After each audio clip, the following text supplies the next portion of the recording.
Jai Hari Bol, Hari Bol, Hari Bol, Jai Hari Bol.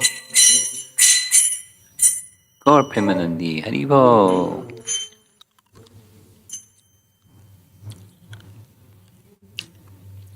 With a different group each evening. It's important to have a little background leading into this evening's chapter. This evening's chapter is chapter 64.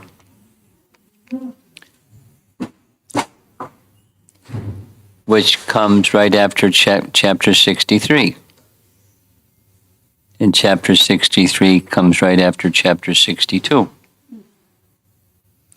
So this is a stage in Krishna's pastimes in Dwaraka where he's married all the queens. He's established them in palaces. And he has children and grandchildren and great-grandchildren already. The first son, Krishna's first son, was,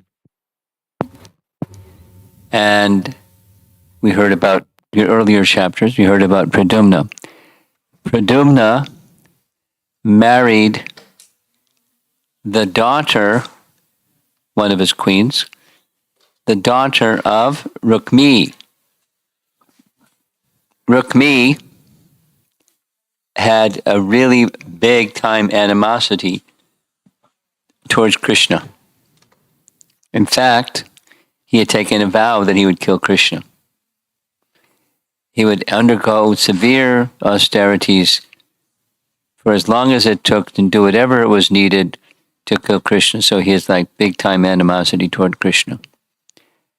But somehow, this somehow was because of his Rukmi's affection for his sister, he allowed the daughter, his daughter, to marry Rukmini's son.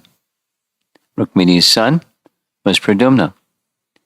So Pradyumna married Rukmi's daughter, and they had a son. Pradyumna had a son, and the son's name was Aniruddha. So we heard about Aniruddha's marriage with the granddaughter of Rukmi, Rukmavati. And so that was Aniruddha's first queen. Then later, chapters 62 and 63, we heard about his second marriage. In this case, it was the marriage to Usha. And the painting shows Usha had a dream. And in her dream, there were loving dealings with someone who she didn't even know.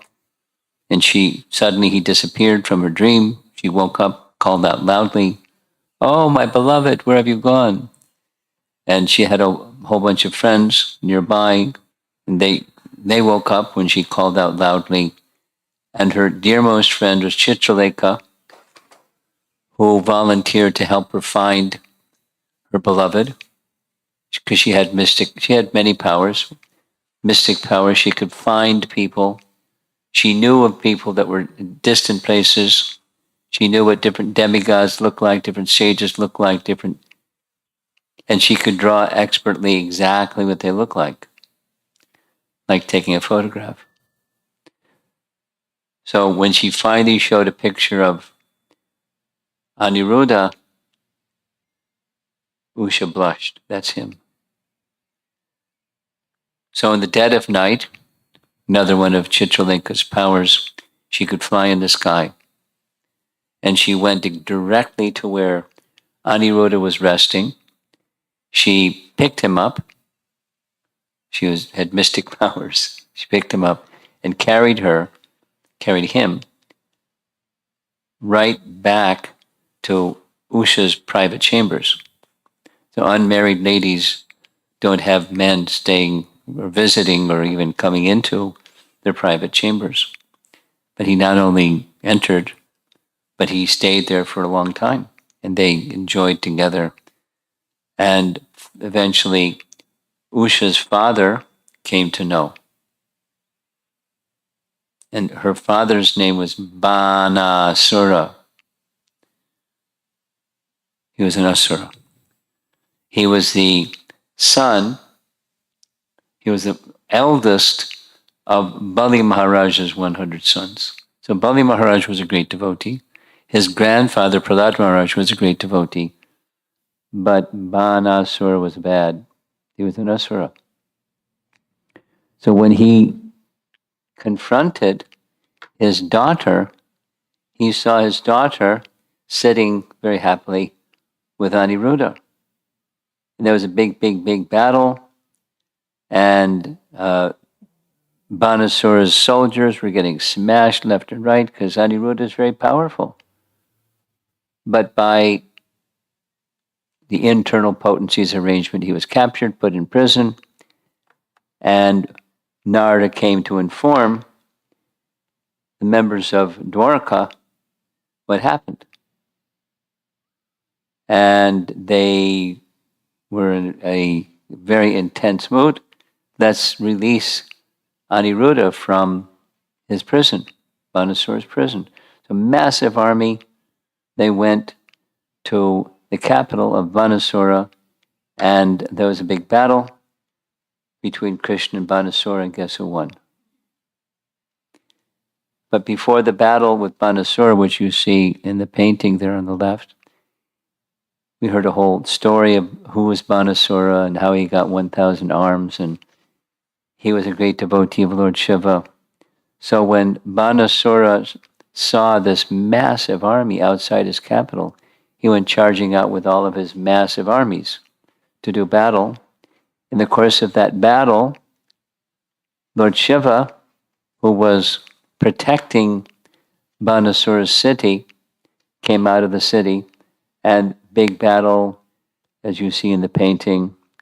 The fire demon was the Shiva Jwara, with 3 heads and so many legs and so many eyes, etc., etc.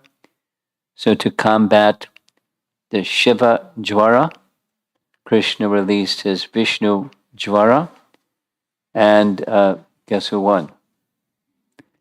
So Shiva Jwara came before Krishna personally, offered extensive prayers, and he retreated, having been defeated.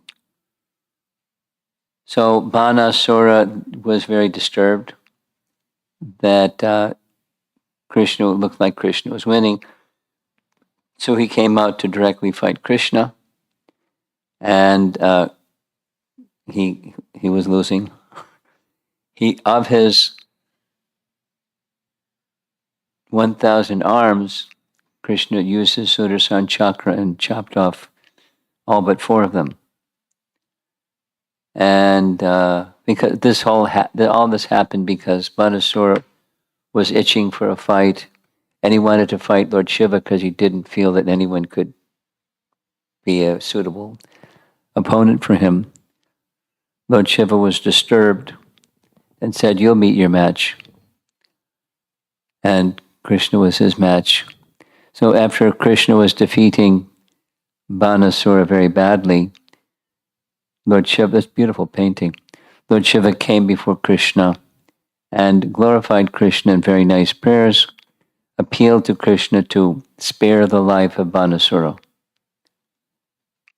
And Krishna agreed. He said, "I had no intention to kill him because I already made a promise long ago to Prahlad that I would not kill any of his descendants.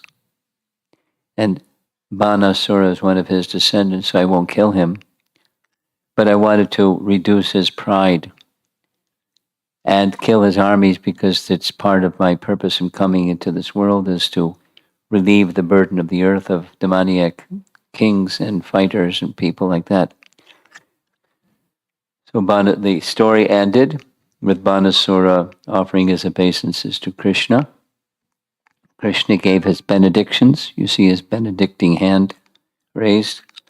He said he'll live a long, long, long life and he'll be always under your protection. And he has nothing to worry going forward in time. His pride is gone. So, mission accomplished. And Aniruddha married Usha. They went back to Dwarka. Happy days. Aniruddha had been gone for 4 months in jail. And now everyone's happy in a big wedding. And that was the end of chapter 63. So this section it's about Krishna's children and grandchildren, etc., and their activities. So one of their activities, that's this chapter, is finding King Nrga in the bottom of a well. So here's how the chapter begins. One day, Samba, who was Jambavati's son, Pradumna, Charu, who was the 10th son of Rukmini, Banu, who was Satyabhama's eldest son, Gada, and other young boys of the outer dynasty went to a small forest to play. Now, this is apparently a children's illustration. Most of the paintings are taken from that source, which is fine because they did a nice job. After playing for a long time, they became thirsty. As they searched for water, they looked inside a dry well and saw a peculiar creature, a lizard, really big. He was really big. The boys were astonished to behold this creature, a lizard who looked like a hill. But then they were compassionate. I mean, playful children aren't always compassionate. But these boys were compassionate, so they wanted to help the lizard get out of the well. They tried to lift it out of the well, and they used different methods. One of the methods they used, they caught on to the lizard with leather thongs and then with woven ropes, but still they could not lift it out. So what did they do? They went back and told their father. They went to Krishna and excitedly told him all about the creature. Notice the one on the right, he's showing he's really big. Really big. So what did Krishna do? He went to the well, and maintainer of the universe went to the well and saw the lizard. Now Krishna has mystic powers, right? I mean, he has many things, but one of them is his arm can become really long. So he reached to the bottom of the well with his left hand and lifted out the lizard. And this is a BBT painting. And this is the comic book again. Children's book, I guess. Not comic book. Children's storybook. So when he touched the lizard, what happened? Touched by the hand of the glorious Supreme Lord, the being at once gave up its lizard form and assumed that of a resident of heaven, a demigod, with a nice little mustache too. So here's the BBT painting. His complexion was beautifully colored, like molten gold, and he was adorned with wonderful ornaments, clothes, and garlands. It's something similar happened when Krishna touched the serpent that was swallowing Nanda Maharaj. He touched the serpent with his foot, just touched. And immediately the curse of the Vidyadhara was relieved. And the Vidyadhara came out with this majestic form, with helmet and ornaments and dazzling like the sun, with folded palms, and then told the story how he became a lizard, how he became a serpent. Same thing is going to happen with this lizard. As King Nrga, he's going to tell his story. It is from a long, long time ago. So you see, surrounding Krishna, these are young men. These are Krishna's sons. And we heard their names before already. So Krishna is going to ask, although he's omniscient, he's going to ask the lizard for his story. Who are you, O greatly fortunate one? Seeing your excellent form, I think you must surely be an exalted demigod. And so the lizard, now a demigod, starts to tell his story. By what past activity were you brought to this condition? It seems you did not deserve such a fate, O great soul. We're eager to know about you. Again, he's omniscient, but he wants to have the man tell his story. Thus questioned by Krishna, the king, his helmet as dazzling as the sun, bowed down to Lord Madhava and replied as follows.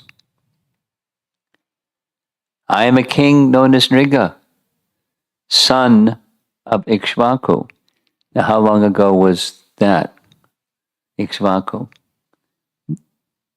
Prior to Lord Ramachandra. So he was around for a long time.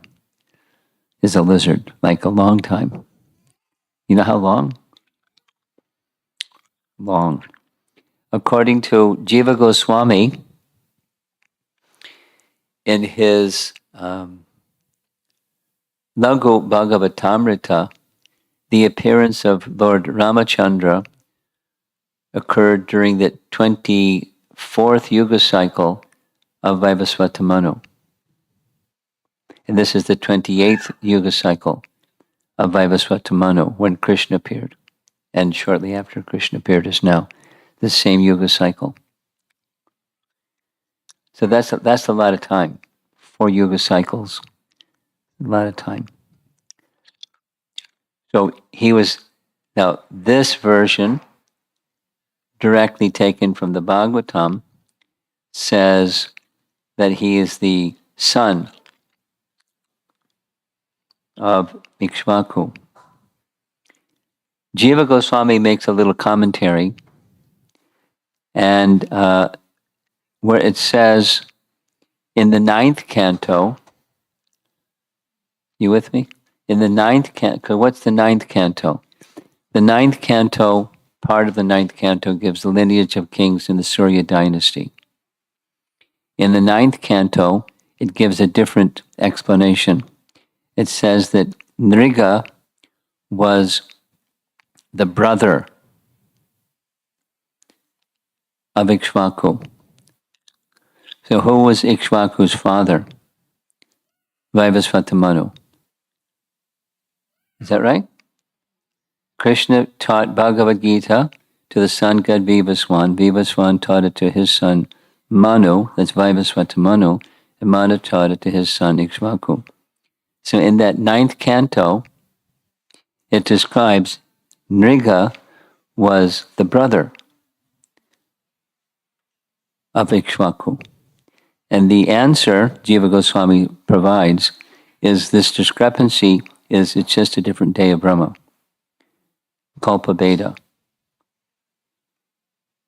You with me? In each day of Brahma, there's 1,000 yuga cycles. And there's 14 manus. So the next Vaivasvata, or some previous Vaivasvata Manu, Nrga was Ikshvaku's brother, and this narration in the 10th canto, he's Ikshvaku's son. It's a detail. It's not really super critical, but it's interesting. It's important to note that when we discussed this a while ago, when there's discrepancy like this, When there's discrepancy like this, how do we understand discrepancies? Supposing you find a discrepancy like this one. Here it says he's the son, and there it says he's the brother. How do you process that? The answer is different days of Brahma. No problem.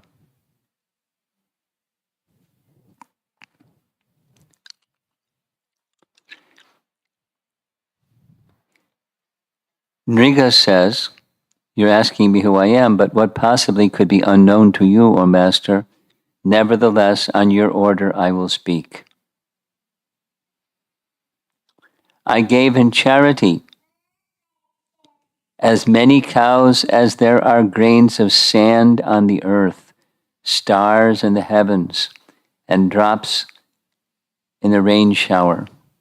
That's a lot of cows. He was really profuse. Now, I'll make some comments so you'll be kind of tuned in. He had mixed devotion. He was a devotee, and just in case, he wanted to supplement his devotion by karmakanda, by this is one of many activities he did that would bring piety, so that it would bring prosperity, because when you do piety, it brings prosperity. And he was a devotee, so it was a mixed devotee. And that mixture caused him a problem. We'll find out. Young, brown, milk-laden cows who were well-behaved, beautiful, and endowed with good qualities, who were all acquired honestly, who had gilded horns, silver-plated hooves, and decorations of fine ornamental cloths and garlands. Such were the cows, along with their calves, that I gave in charity. It's described, we heard this with the Chinese devotees, Krishna's daily activities. He would daily give 13,000 some number of cows to each Brahmin. Daily, lots of cows. And their cows had golden tips on their horns, same, silver plating on their hooves, and pearl necklaces. These are really fancy cows. And King Nrga, the son of Ikshvaku, same. Lots and lots of cows. Lots of cows. I first honored the brahmanas who were recipients of my charity by decorating them with fine ornaments. I gave them cows, land, gold, and houses, along with horses, elephants, and marriageable girls with maid servants, as well as sesame, silver, fine beds, clothing, jewels, furniture, and chariots. What are brahmanas going to do with all that stuff? In addition, I performed Vedic sacrifices and executed various pious welfare activities. Those most exalted brahmanas, whose families were in need, were young and possessed excellent character and qualities. They were dedicated to truth, famous for their austerity, vastly learned in the Vedic scriptures, and saintly in their behavior. So they're fit recipients of charity. Is a good combination. Once, a cow belonging to a certain first-class brahmana wandered away and entered into my herd. Unaware of this, I gave that cow in charity to a different brahmana. Caused a problem.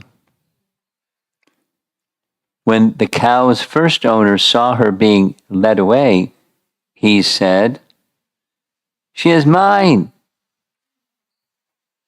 The second brahmana, who had accepted her as a gift, replied, "No, she's mine. Nrga gave her to me." And they started a quarrel, a Brahmin's quarrel. Not so good. As the two brahmanas argued, they came to me. One of them said, "You gave me this cow." And the other said, "But you stole her from me." Hearing this, I was bewildered. So he made a settlement proposal. Finding myself in a terrible dilemma concerning my duty in the situation, I humbly entreated both the Brahmanas, a peace settlement. I will give 100,000 of the best cows in exchange for this one. Please give her back to me. Your good selves should be merciful to me. Your servant. There's the two Brahmanas, one holding on to the rope and the other disturbed, and the king petitioning them. I did not know what I was doing.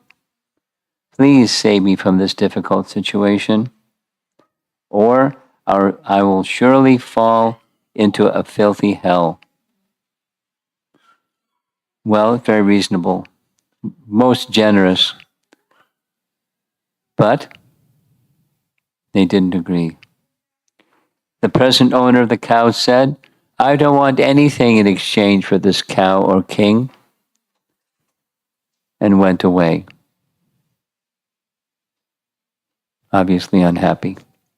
The other Brahmana declared, I don't want even 10,000 more cows than you are offering, and he too went away. Some time passed. He died, and when he died, he was taken to the court of Yamaraj. O Lord of Lords, O Master of the universe, the agents of Yamaraj, taking advantage of the opportunity thus created, later carried me to his abode. The commentary on this, there's Jiva Goswami, says, the king was a pious person and therefore went to Yamaraj's abode above Manasa in the south, not hell. This place was not located on earth. So what does that mean? What it means is, a little technical, but how many abodes does Yamaraj have? He has 4 different abodes. And one of those abodes, because he is one of the protectors of the 4 directions, he has a place at the top of Mount Sumeru. He has a place in Pityaloka, and he has a place in Nrga. So Jiva Goswami's comment is, because he was very pious, and he was a devotee, although he made a mistake, he went to Yamaraj's abode that's not at Nrga. And the BBT commentary, this is, the followers of Srila Prabhupada wrote, the king's performance of fraud activities had previously been flawless, but some unintentional discrepancy. And so the king, when the king died, the Yamadutas took him to the abode of Yamaraj, and the place is known as Samyamani, which is not the same as Nrga, the different one of the abodes of Yamaraj. It's a detail, but some people like details. And so Yamaraj asked him, my dear king, do you wish to experience the results of your sins first, or those of your piety? Very polite. So he decided, well, let me get the sinful reaction out of the way, and then all that's left is piety. Indeed, I see no end to the dutiful charity you have performed, or to your conquest, enjoyment in the radiant heavenly planets. So here's a detail. According to Ramayana, and other places where this is discussed, same pastime is discussed in Ramayana. Why did he get this consequence of being sent to one of the abodes of Yamaraj? And because of the curse of the two brahmanas. And again, so one was because of his sin, the other was because of their curse. There were two different causes. And again, the acharyas say 2 different days of Brahma. That's like standard procedure when you hear contradictions. Different days of Brahma. It's not always the case, but in this case, it's the case. So Vishwanath Chakravarti Thakur, one of our commentators, asks, why was Nrga not protected from the curse of the Brahmanas, unlike how Ambarish was protected from Durvasa's curse? Durvasa Muni cursed, correct? And he was protected. So he was a devotee. King Nrga was a devotee. So why wasn't he protected? So here's a very detailed explanation, compliments of Vishwanath Chakravarti Thakur. King Nrga openly declared that he had 2 outstanding qualities when he was introducing himself, who are you? Namely, his devotion to the Brahmanas and generosity. It is clear that he possessed these qualities only partially, since someone who truly is pure would not boast about them. It is also clear that King Nrga considered such piety to be a separate goal, desire for its own sake, desirable for its own sake. So he was mixed, 1 foot in 2 different boats, trying to cross the river. That's a problem. It is also clear that King Nrga considered such piety to be a separate goal, desirable for its own sake. Thus, he did not fully appreciate pure devotional service to Lord Krishna. Krishna had not been the only goal of Nrga's life, as he was for Ambarish Maharaj, even in the stage of regulative practice. Nor do we find that King Nrga overcame obstacles like those Ambarish did when Durvasa Muni became angry at him. Still, we can conclude that since Nrga was able to see the Lord for some reason or another, he must have had the good quality of sincerity, desiring the Lord's association.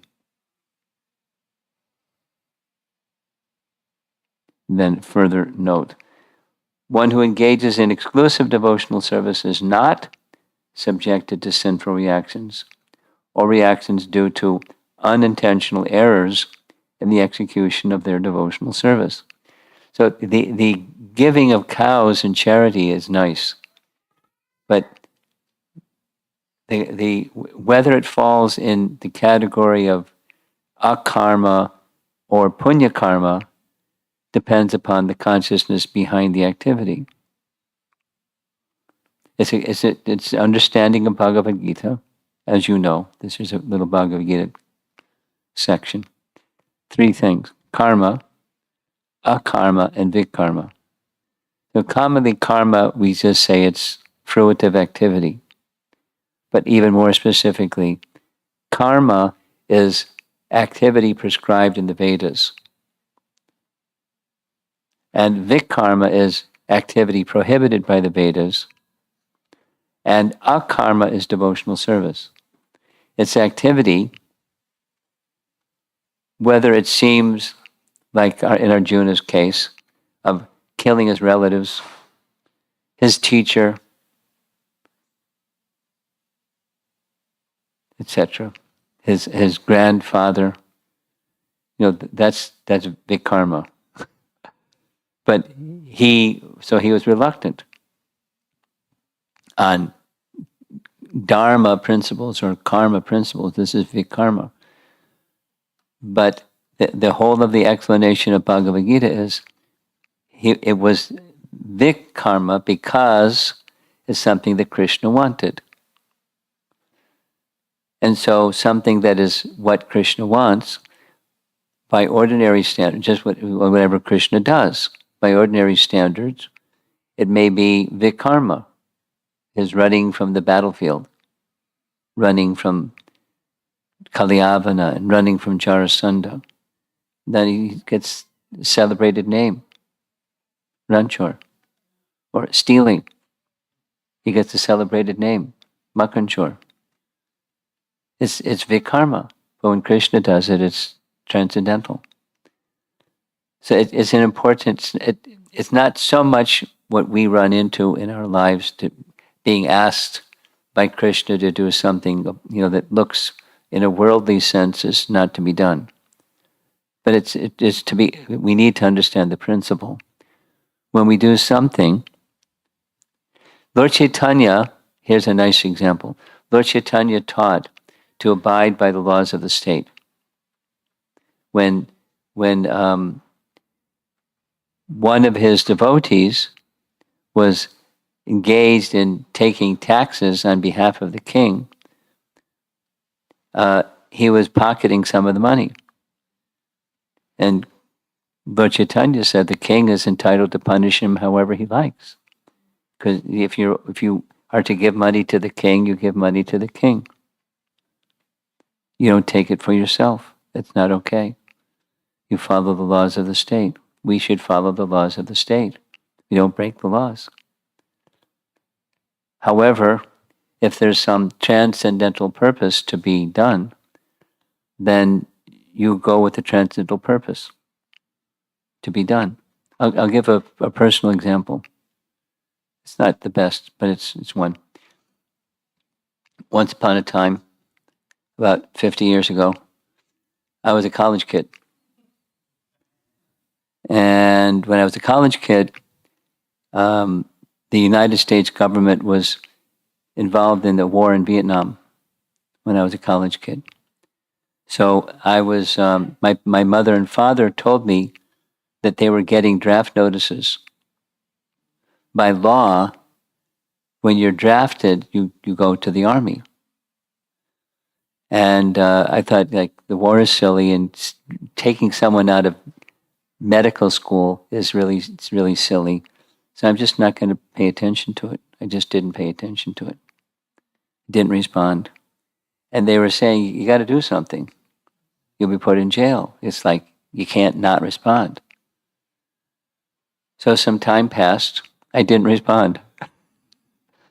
And finally, after some time, I was living in the Hare Krishna temple, a nice brahmachari in the Boston temple. And my father said, look, we got to do something. So come visit, we'll go visit the what do you call it? The place with the army recruiting station or something, I guess it's called. So we went, and here I was dressed like this. And there was an interview, it lasted about 5 minutes, and they changed my status. So I was not abiding by the law. I could have filed for a conscientious objector, but I didn't. I just didn't respond. It's in violation of the law. But it worked out nice. My status was changed. I didn't ask them what status did you change it to. I just sailed on with being a Hare Krishna devotee. So we abide by the law. And if there's something, here's a nice little example. Another Prabhupada story. We'll come back to chapter 63 in a moment. You know the story of how the Radha, London, Ishwara deities were placed in the care of the ISKCON devotees. One man invited Prabhupada to come to his home in London. And when he went to his home, he saw these very large marble deities, kind of like a museum piece or statues or something, like a decoration in his house. They weren't being worshipped. They're just like a wealthy man with very large marble deities. And I forget the details of the conversation, but the conversation went to the deities, and the man said something to the effect that, if you like, I can give you the deities. Prabhupada nodded, and there's four strong, disciples stood up, lifted the deities, and put the deities in the car, and they drove away. And the man was like, wait. So, you don't do that socially. But it was, somehow Prabhupada was inspired by Krishna from within his heart to do that. And they're to this day being worshipped at the temple downtown, Soho Street Temple, Radha Londonishwara.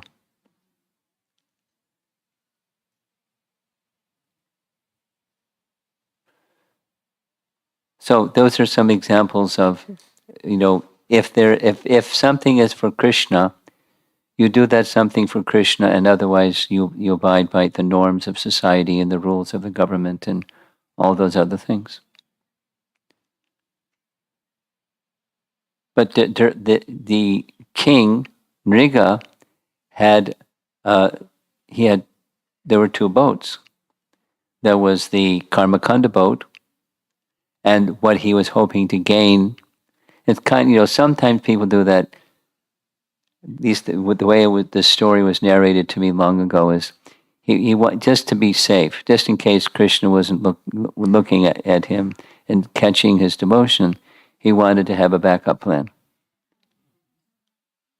the piety backup plan.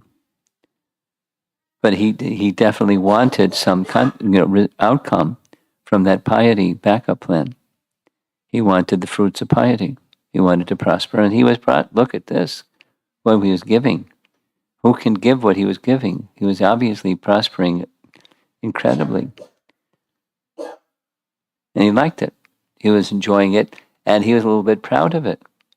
You probably heard of me, although it was long, long ago. My name is King Nrga. He was proud of his charity and piety and gift giving to the brahmanas, etc.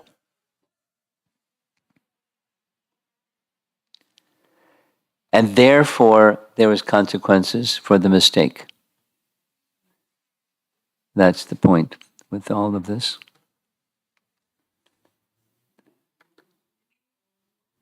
So, King Nrga replied to Yamaraj, "First, my lord, let me suffer my sinful reactions."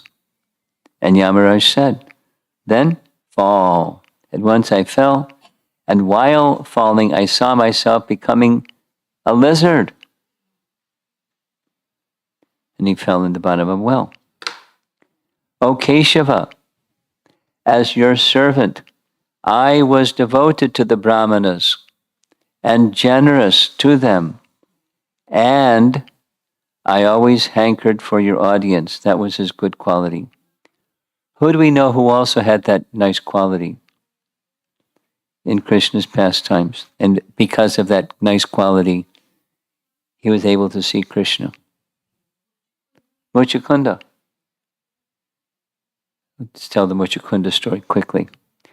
Muchukunda was powerful warrior. So powerful a warrior was Muchukunda that the demigods requested his assistance in holding off the demons when they were attacking the heavenly realm. And he fought day and night for a long, long time, and demigod time. And finally, Kartikeya showed up, and he replaced Muchukunda. They gave him, "Okay, you can go now. We're very grateful. What benediction would you like?" "I'd like to sleep a long time without interruption. And if anybody interrupts me, they'll immediately burn into fire." Because Muchukunda was thinking maybe the demigods are going to come back again and harass me again. But prior to that, because it's a detail, but in what dynasty was Krishna, and in what dynasty was Muchukunda? There's the two primary dynasties, the Surya dynasty and the Chandra dynasty. Krishna appeared in which one of those two? Chandra dynasty. King Muchukunda was in the Surya dynasty, but he had access to Gargamuni. He asked Gargamuni to do his chart. And Gargamuni said, "Oh, you're going to meet the personality of Godhead in this lifetime." And he described, he'd tell me what he looked like. So from that day, having faith in Gargamuni's words, he was hankering to meet the personality of Godhead.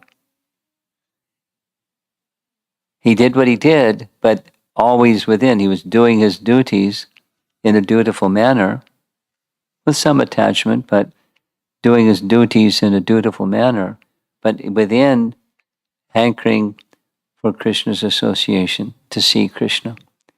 So Krishna fulfilled the desire. He went right into the cave where Muchukunda was sleeping,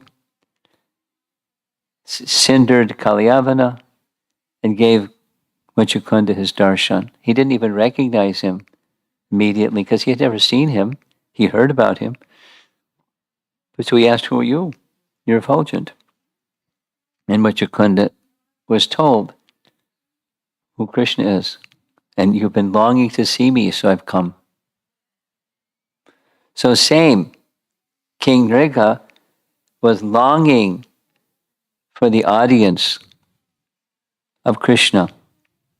Here's Vishwanath Chakravarti Thakur narrates the event which resulted in King Nrga's hankering for Krishna's darshan, much like Muchukunda, and thus attained dasya bhakti, but not nishkam bhakti.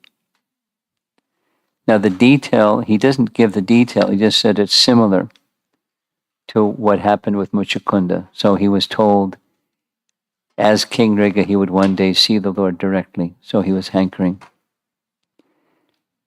Therefore, even till now, I have never forgotten my past life.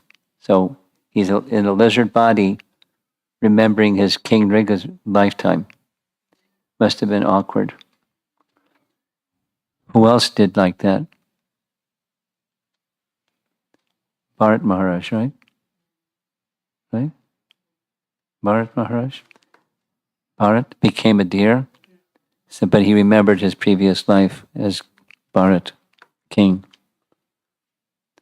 So King Nrga was also remembering in the body of a lizard. Must have been very embarrassing.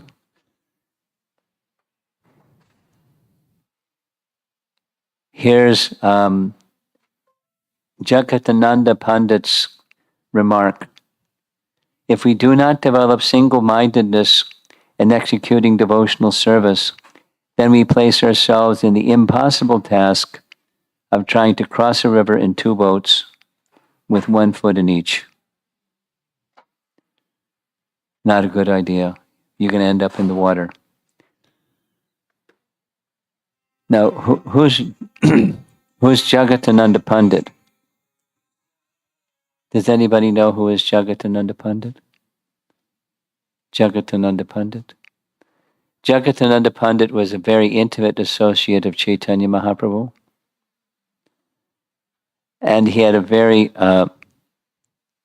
confidential manner of dealing with Chaitanya Mahaprabhu.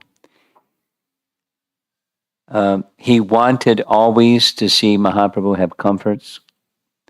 So, for example, one time he made a bed, but Chaitanya rejected it. How is this possible? I'm a sannyasi. How can I sleep in a bed? So Jagatananda is always wanting to pamper me, but give it to someone else. So Jagatananda became very angry and pouted. Another time, Jagatananda was visiting every year he would go to Navadvip to visit Mother Sachi and give Mother Sachi news of her son and spend time with her and, of course, the other devotees.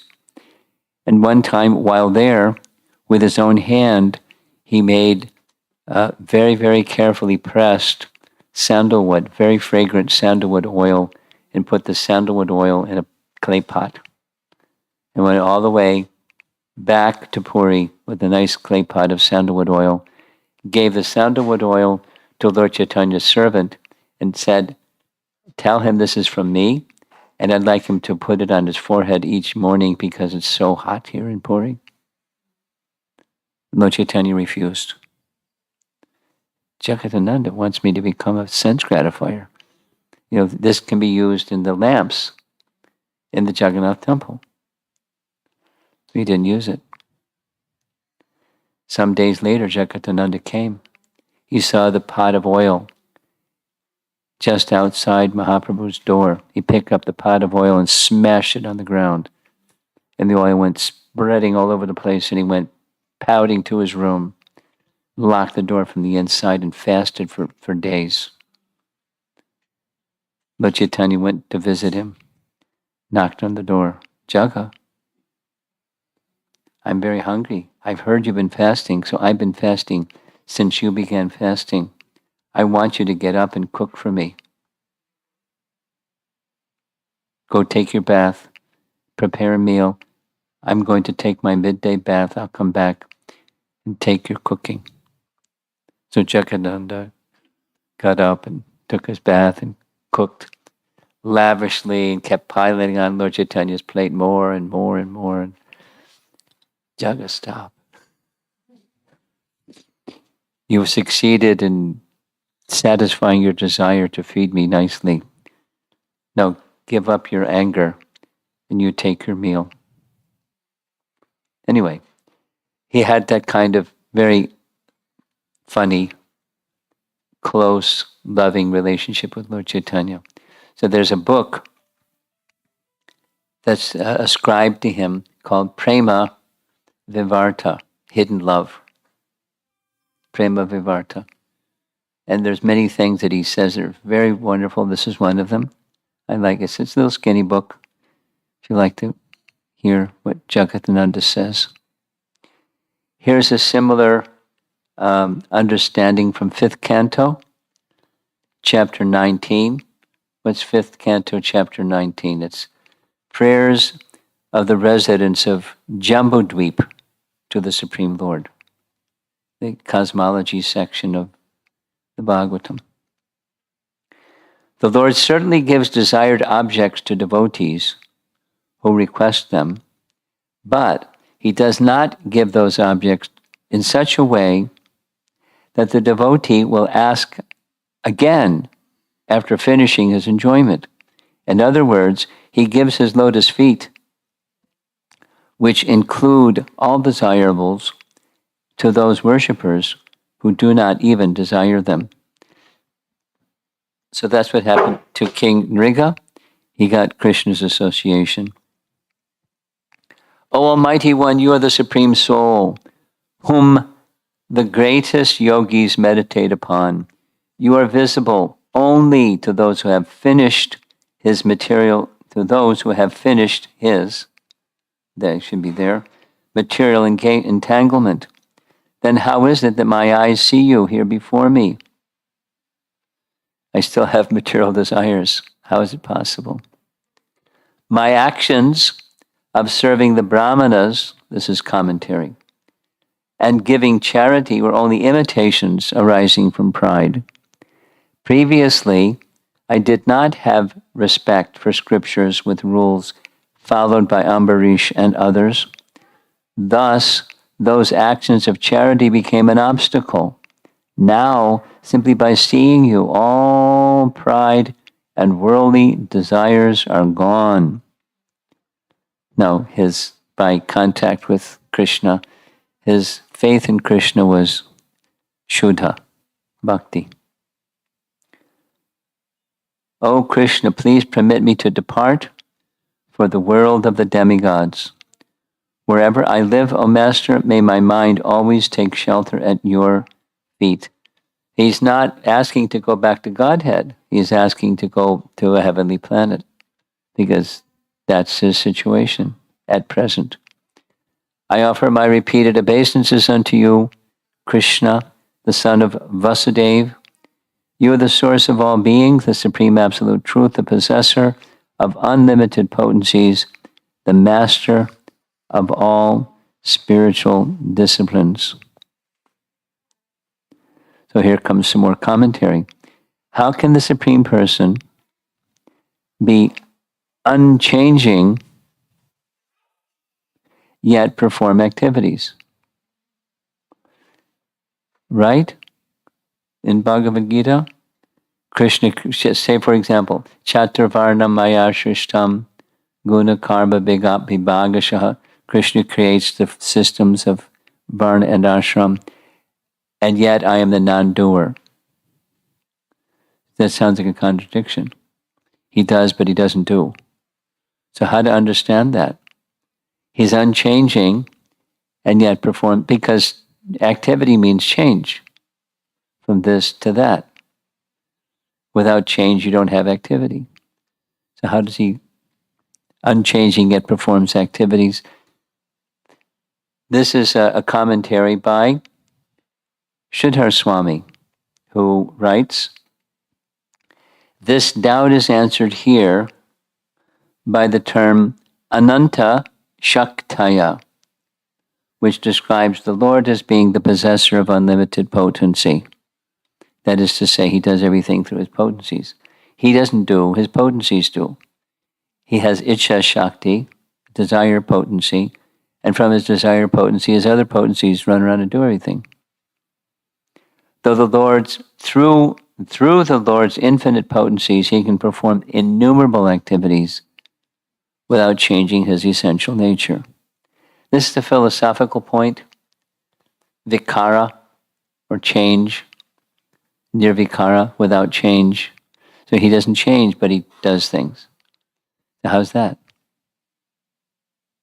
He does through his potencies. Having spoken thus, Maharaj Nrga circumambulated Lord Krishna and touched his crown to the Lord's feet, and off he goes to the heavenly planets. Granted permission to depart, King Nrga then boarded a wonderful celestial airplane as all the people present looked on. Now, it's not so dissimilar from the design of the Vimana that Dhruva Maharaj went on. And Dhruva Maharaj went to the spiritual planet. But that's not the hankering and nor the qualification of King Nrga. Here's what Vishwanath Chakrabarti Thakur writes. Granting Nrga permission to leave, Krishna instructed him, after your enjoyment is finished, you will attain me. Whew. That's the good news. The Supreme Personality of Godhead then spoke to his personal associates and instructed the royal class in general. So that they went back to Dwarka. He's seated with his family members, the Vrishni dynasty elders, and his young sons. And he wants to teach a lesson. So this is the Krishna lesson from this narration. How indigestible is the property of a Brahmana, even when enjoyed just slightly, even by one more potent than fire. It's worse than poison. It's the worst poison. Those who lust after it become short-lived and are defeated. They lose their kingdoms and become snakes who trouble others. So he's speaking to royal family members. So don't mess with property of Brahmanas, or you're in big trouble. Here's what Prabhupada writes in Krishna book. If someone even touches, this is Krishna speaking to the Yadu dynasty members, if someone even touches a Brahmana's property, his family is ruined for 3 generations. However, if a Brahmana's property is forcibly taken away, the taker's family for 10 generations before him and 10 generations after will be subject to ruination. On the other hand, if someone becomes a pure Vaishnav or devotee of the Lord, 10 generations of his family before his birth and 10 generations after will be liberated. So there you go. If you want to do some nice service for your family members, you know what to do, right? Just very simple, just become a pure Vaishnava. And 10 generations before and 10 generations after. And once Prabhupada was asked, what does that mean? Like, what kind of liberation does that they get? Good question. And Prabhupada's answer was, they have the opportunity to engage in devotional service. Because, Mam Choyobhya Bicharena, the platform from which devotional service is performed is the liberated platform. So just to be engaged, having the opportunity to be engaged in devotional service is from the liberated platform. Then they can say yes or no. Some people say no. Hopefully they'll say yes.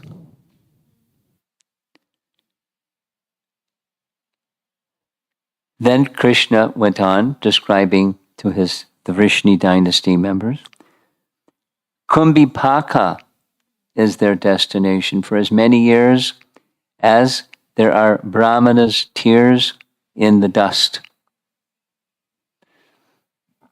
Kumbhipaka is one of the many hells mentioned in the Bhagavatam. Not a nice place. Then he says, after they spend for that many years in Kumbhipaka, then what happens? Even after the hellish punishment, his life is miserable. For 60,000 years, he will again and again be born as a worm in stool. So I took this off the internet. That's a worm that some boy passed, and he took a photograph of it. And this is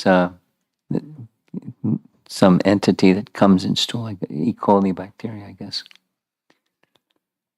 My dear followers, never treat a learned Brahmana harshly, even if he has sinned, even if he attacks you physically or repeatedly curses you. Always continue to offer him obeisances. Having thus instructed the residents of Dwarka, Lord Mukunda, purifier of all the worlds, entered his palace. And the final message here, Krishna wanted to purify every devotee by instructing about correct behavior. So one can say the pastime was enacted for the purpose of Krishna instructing.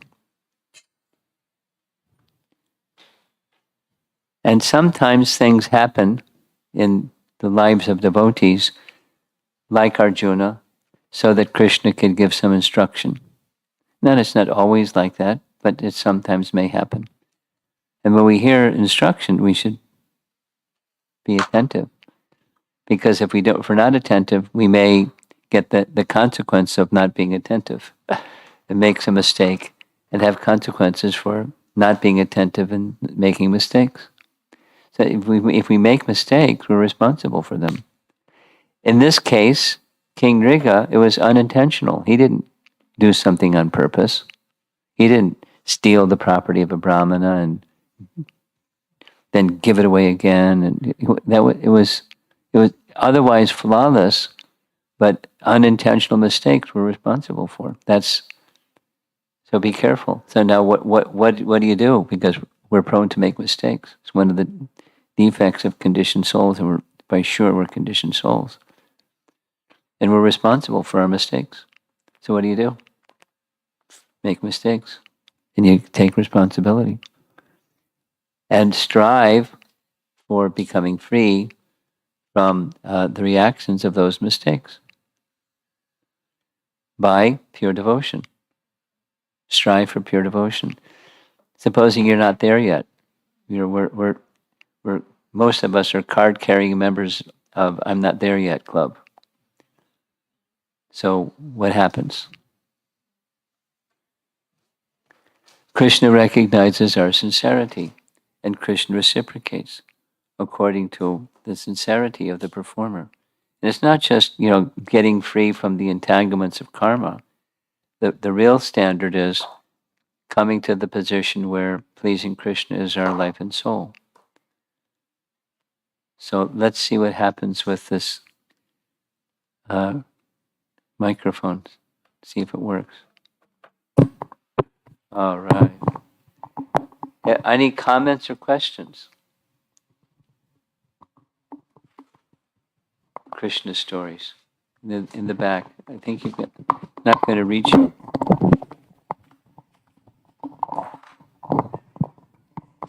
It doesn't go that far. You have to speak loud or come forward or something. Because there are people online that probably would like to hear your question. Hare Krishna. It may not be a question, but just a doubt. As earlier on the previous slide, I think we saw that when someone becomes a pure devotee or a Vaishnava, then 10 generations before him and 10 generations after him, they get liberated. Then the doubt or the question is, then in the lineage of Bhakta Prahlada, how come Banasura again got a birth as Asura? Well, as I said, liberation means you have the opportunity.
Maybe you're going to have to speak loudly.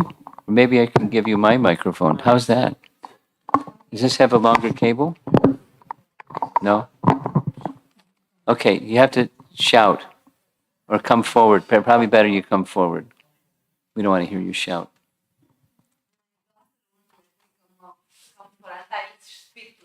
Okay.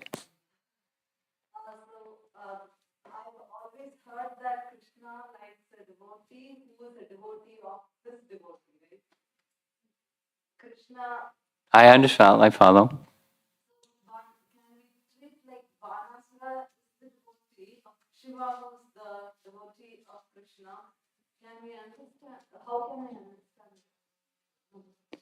Well, it depends on how Banasura was seeing Lord Shiva.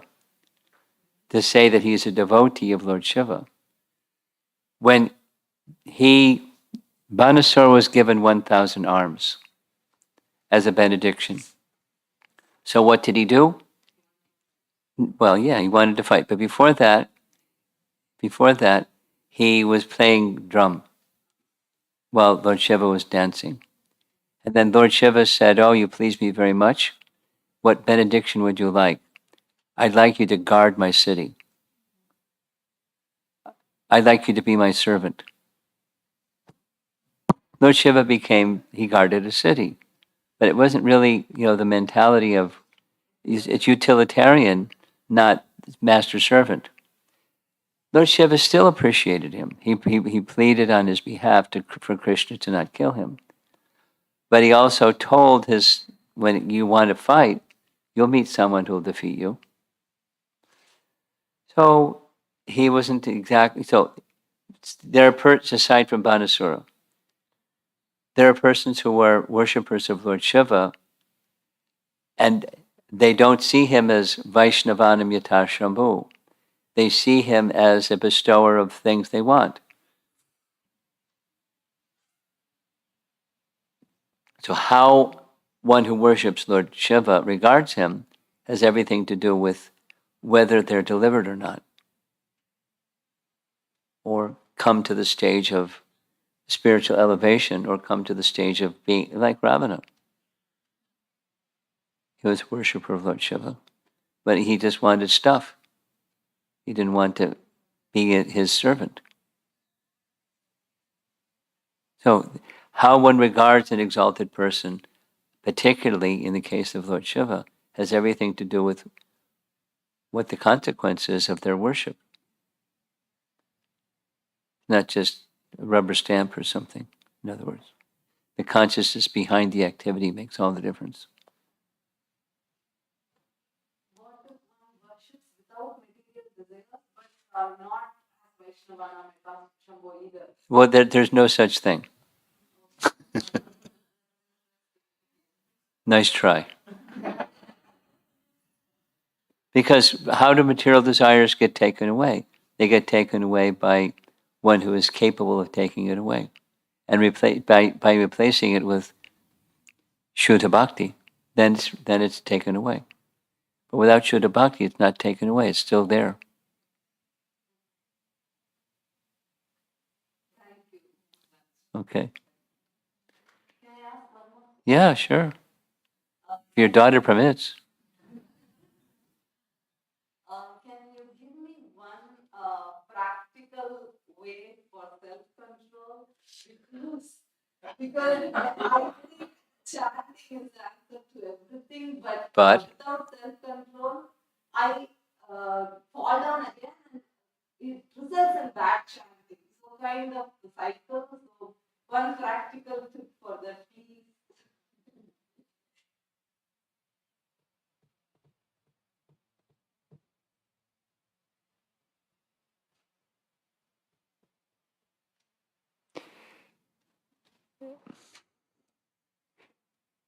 There are 5 most potent things, as you know from Rupa Goswami's. Of the 64, there's 5 most potent. And you can try additional ones of those other 4. Immerse yourself in Srimad Bhagavatam, worship the deity form of the Lord, serve the Vaishnavas, reside in a holy place, or make your home a holy place and reside in that consciousness.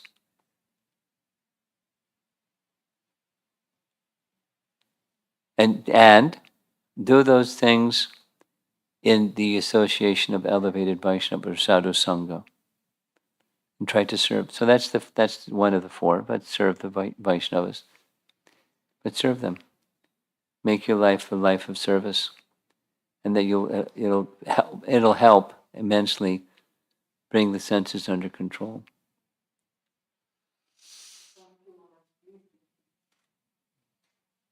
Please do it. I find Srimad Bhagavatam is that medicine. Bhavoshadat Shrotra Manobi Ramad. In the association of devotees. It's the medicine to cure what you're asked about. And you do that, and you do that, and you just keep doing that, and you'll find something happens. There's something happens. There's a transformation. With faith. With faith. Something else? Online. Okay.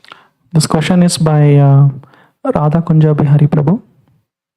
Maharaj Parikshit was cursed by a Brahmana boy under influence of Kali Yuga, and it's understandable. How can the 2 Brahmanas in the pastime of King Nrga behave in this way while belonging in a more pious yuga? The question is, how can the Brahmanas curse him? That's the question. They lost it. I mean, why they didn't take a very reasonable, he's appealing. And they said, no, I don't want 1,000, I don't want 10,000, I don't want anything, I'm out of here. So, why would a Brahmana behave like that? That's not a Brahmana's behavior. Not a Brahmana's behavior. It's not in the qualities of a Brahmana. Samadhamakta pakshocham shantirarjavamevacha. It's not the qualities of a Brahmana. So why are they behaving other than a Brahmana if they're a Brahmana? Well, either they're not really a Brahmana or Krishna inspired it for a pastime purpose.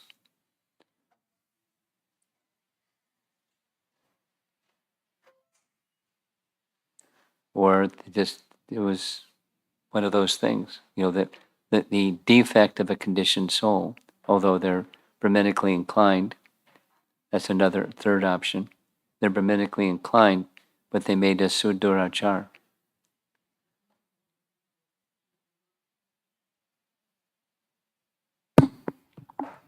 Second question, Maharaj. King Indradyumna fought for demigods, and at the end, he found that there was only a moment of his life that remained. Whereas Who is this? King Indradyumna, by the same Prabhu, Radha Kunja Bihari Prabhu. But no, which king is he speaking about? King Indradyumna King Indradyumna, okay. fought for demigods, and at the end, he found that only a moment of his lifetime remains. I'm just reading what he had. Okay, he's reading the question as he is written. So now our editors are editing the question. Katvanga. Whereas King Muchukunda at the end had lot of time left. How is it possible? Why not? The flow of activities in the life of devotion is not rigid, it's very flexible. I'm sure you've noticed. Lives of devotees are very flexible. One devotee's life is not the same as another devotee's life. It's just fine. Anything else? Okay. Anything? Yeah, okay. Maharaj, I want to follow on along the lines of the explanation on the Brahmanas. In Kali Yuga, the Brahmana category is very complex. In the sense that who exactly do we consider? Those who are Who born, exactly what? who we consider as Brahmanas. Oh. Those who are born in a Brahmana family, Oh, you or know the those who are initiated and Brahmanas, because today Brahmanas are functioning as Shudras or Vaishyas. So it becomes difficult to really identify who's a Brahmana, and will it lead to unintentional offenses. If you go by scripture, it's not so difficult. Supposing somebody is Brahmanically initiated, and some time passes, and their behavior becomes not that of a Brahmana. Guna and karma undergo some change. Is that person a Brahmana? Well, guna and karma determine a Brahmana. So they may be a fallen Brahmana or, Dvija Bandhu, but they're, a Brahmana is a Brahmana by guna and karma. So we may call them a Brahmana, but if you're doing a little surgical analysis or critical analysis, then they're, yes, they're initiated, but their behavior is not that of a Brahmana. If that's the case, their guna and karma is the determining factor.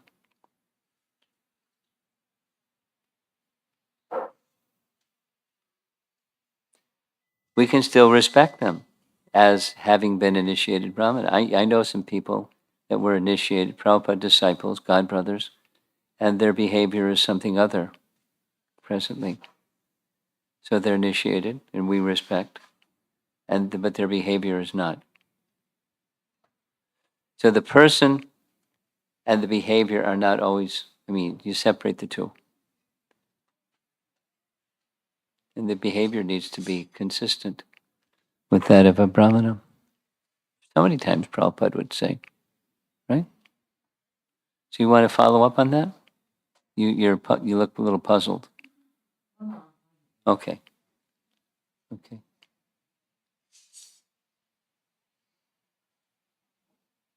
Anything else?